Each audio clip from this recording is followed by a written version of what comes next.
My mom refuses to take care of me after I give birth, and my dad doesn't love me, so I'm refusing to take care of them in their older years and disowning them. Posted by u/gold_gold217. So, I, 28F, am 30 weeks pregnant with my first child and about to move to another state. My mom has this thing where she takes care of my siblings when they give birth until they recover. She did it for my older sister and my brother's wife, so I thought she would do the same for me. But a week ago, she told me she couldn't because it was too far away. We got into a fight about the whole thing. I told her to get out of my house, and now we're not talking. Before you judge me and say that my mom isn't obligated to take care of me, I'll tell you that it was never about that. I'm the one child in the family that nobody really cares about. My parents always claim they love and treat us all equally, but man, is it obvious that they love me a little less than the others. I always thought maybe I was adopted and that's why they didn't care about me as much.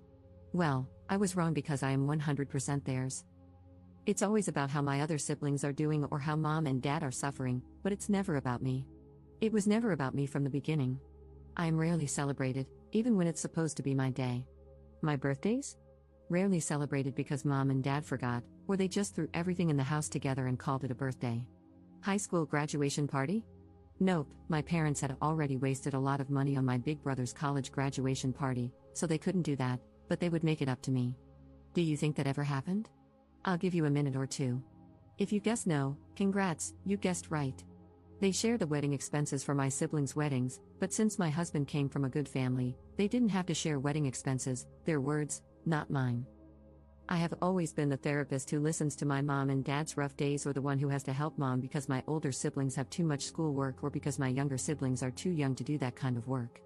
They always tell me I'm a good daughter, but I'm never the one they brag about to their friends. I did everything in my power to make them proud, but my achievements will always be below my siblings. I have tried to talk to them about how I feel multiple times before, but all I ever get is a harsh scolding about how I was being spoiled. I hated my life until I got out of that house, but I never had the courage to let go of them, thinking they would change. Well, my mom just proved me wrong. Mind you, my older sister lives a whole ocean away from us, but mom decided that taking a 10+ hour flight to another continent, twice, was not hard at all. But all of a sudden, taking a 4-hour ride to my home is too much? Especially when I'm in a place where I don't know anyone except my husband? I'm so effing tired of them putting everyone else above me. So, I'll make things right between us before I leave because I don't want to end things on a bad note.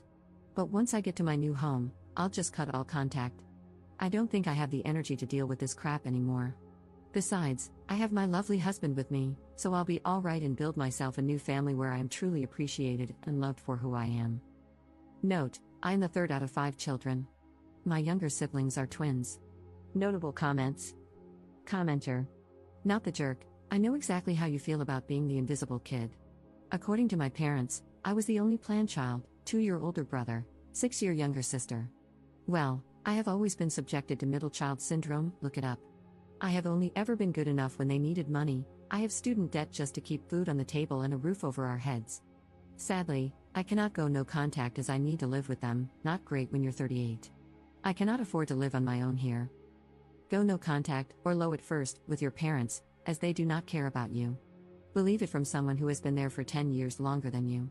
It's terrible, but once you accept it, your mental health will get better. Just remember that you should never be available if any of your family members, those who do not care about you, ever need help or need to be taken care of. Good luck with the upcoming birth, and make sure you and your husband enjoy this new chapter in your life. Commenter 2. Not the jerk, tell her you can't keep in touch, it is too far away. Update 3 months later. Hello, first, I would like to thank everyone for their kind advice. I was honestly shocked when I saw all of these messages. I really appreciate it.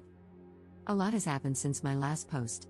I tried to call my parents, but they had blocked me, and I couldn't reach them. Still, I was determined to get the closure that the younger version of me wanted. So, I called my older brother and asked if we could meet up and talk about the situation. He told me that he wouldn't meet up with me after what I had done to our mother and berated me, saying that I was an ungrateful person and that mom was under a lot of stress and pain because of me. I told him that it wasn't fair for him to just assume I was the villain and that he couldn't even understand my point of view because they didn't treat him the way they treated me my whole life. He knew they treated me like their personal chef, maid, and therapist for years, yet they couldn't even give me the love and attention I wanted just once in my whole damn life. He basically screamed at me through the phone, calling me a piece of trash for saying that, insisting that mom and dad treated us all equally, and claiming I was just a damn narcissist who can't think about anyone but myself. I tried to talk, but my emotions got the better of me, and I started breaking down on the phone. He hung up on me. I even started asking myself if I really was the narcissist my family seemed to think I was. But my husband came to the rescue and helped me through all of this, though the doubt that maybe I was in the wrong still lingered in my head. I guess my brother told my parents that I had called him because Dad called about 2 days later and asked me to meet up at their house. I was about to say no, but I couldn't because his voice was filled with remorse. So, I thought that maybe, just maybe, we could get past the whole thing, and I could drop the thought of cutting contact, even if Mom didn't want to help out. After about 3 days of talking to my dad, my husband and I went to their house to talk. I thought it was going to be just me, my husband, and my parents, but they had also invited my brother and his wife. As soon as we sat down, my dad started talking about how disappointed he was in me and how things shouldn't have led to this. I told him he was right, things shouldn't have escalated to this point, but I had assumed that since Mom helped take care of my sister and my brother's wife, she would do the same for me. Instead, she just favored everyone else over me, and it was frustrating. I told them how I had felt for years and shared everything I had said to you all. But they all acted like they didn't care, which honestly hurt like hell. At that moment, I knew I didn't mean anything to them, so why was I fighting to be part of a family that didn't want me? My husband was about to speak, but I told him not to. Everyone gave their opinions, basically blaming me. Then Dad asked if I wanted to say anything to Mom. I told her that I was sorry because I didn't want any bad blood between us before I closed this chapter and moved on with my life, but she didn't say anything back. Dad said we needed some time to cool off and set some boundaries, and I guess that was it between us. Over the next 2 weeks, we packed up and left the state. I didn't tell anyone where my new house was. Only after I had arrived and settled down did I write a long message explaining everything they had done and how I felt. At the end of the message, I told them I was completely cutting contact with my parents and older brother.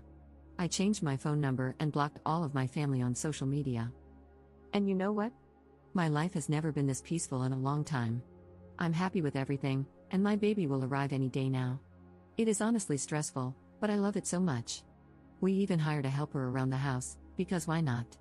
Now my days consist of sleeping, taking walks, eating some more, dealing with back and hip pains, and repeating the cycle, which honestly isn't that bad. Thank you for reading. Notable comments. Commenter. You should have never sought closure from your family. It was a bad move, and look what happened. It's clear you're never enough for them, and you never will be. Cut off all contact with the people giving you trouble. There's a difference between being spoiled and simply wanting to be acknowledged. You're a wife and soon a mother. Your husband and your child are your number one priority and will always come first. You don't need your parents or your siblings, and your child especially doesn't need aunts, uncles, and grandparents who would honestly treat them just like they treat you. This is the start of a new chapter in your life. If they ever reach out to you, do not respond, as I'm positive they're only doing so for some ulterior motive, like resources. Don't give them a chance. I wish you and your new family well. Commenter 2. Don't even bother writing the letter. Make a fresh start, and do not contact them. Get off social media, do not post pictures of your child on it. Do not answer the phone when they call, do nothing. Don't give them the satisfaction of having something more to throw in your face. Just go, live well, because that is the best revenge.